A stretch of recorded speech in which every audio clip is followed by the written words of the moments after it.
Na miongoni mwa mambo ambayo kwamba yataleta furaha na wema kwenye ndoa hizi tunazoziishi, ndoa yote ambayo kwamba imejengwa na misingi ya uchamungu haiwezi ikawa sawa ndoa ile na ambayo kwamba haikujengwa na misingi ya uchamungu. Allah anasema kwenye Qur'anul Karim, afaman assasa bunyanahu ala taqwa min Allahi wa ridwan khairun amman assasa bunyanahu ala shafa jurufin harin fanhara bihi fi nari jahannam. Haliwezi likawa sawa jengo lilojengwa katika mwanzo wa msingi wake, msingi wa uchamungu, na jengo lilojengwa katika misingi ambayo kwamba sio uchamungu. Na sisi Waislamu tulio wengi leo tunadhania kwamba maisha ya mtu kuishi katika uchamungu ni kushikamana na swala tano, kwa sababu swala tano katika masaa 24 hazichukui zaidi ya nusu saa.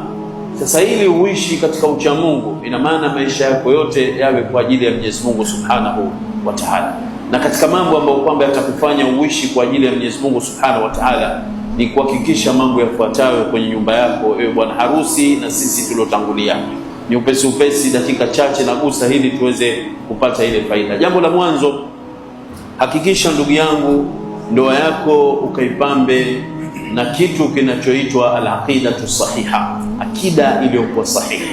Tukisema akida iliyokuwa sahiha, maana yake kwamba ukimwambia mtu mimi nina imani namtegemea Mwenyezi Mungu Subhanahu wa Ta'ala, basi wamtegemea kweli kweli. Isiwe wenda mbio katika mambo uliodhaminiwa na Mwenyezi Mungu kuyapata, lakini wafanya mapungufu katika mambo ambayo kwamba Mwenyezi Mungu amekutaka wewe uyafanye. Ijtihaduka fima dhumina lak wa taqsiruka fima tuliba mink dalilun ala imtimasi basira. Ukijiona unaenda mbio kwenye ndoa yako katika mabiashara, wenda wafungua hichi wafanya hivi, lakini kwenye mambo ya ibada wenda kama vile jongoo taratibu, ni dalili kwamba taa ya moyo wa imani imevunjika kwenye moyo wako. Kwa lazima uwe na akida iliyokuwa sahihi. Jambo la pili, kasimamie malezi katika ndoa yako. Tarbia ni kitu muhimu, na tukisema tarbia kwamba wewe kwanza ukawe kigezo, liyakun awwalu islahika li zawjatik islahaka li nafsik. Mwanzo kabla hujamrekebisha yule mkeo, kwanza kairekebishe nafsi yako, isimamishe katika misingi iliyokuwa sahihi. Jambo jingine, ipambe nyumba yako na dhikri ya Mwenyezi Mungu Subhanahu wa Ta'ala.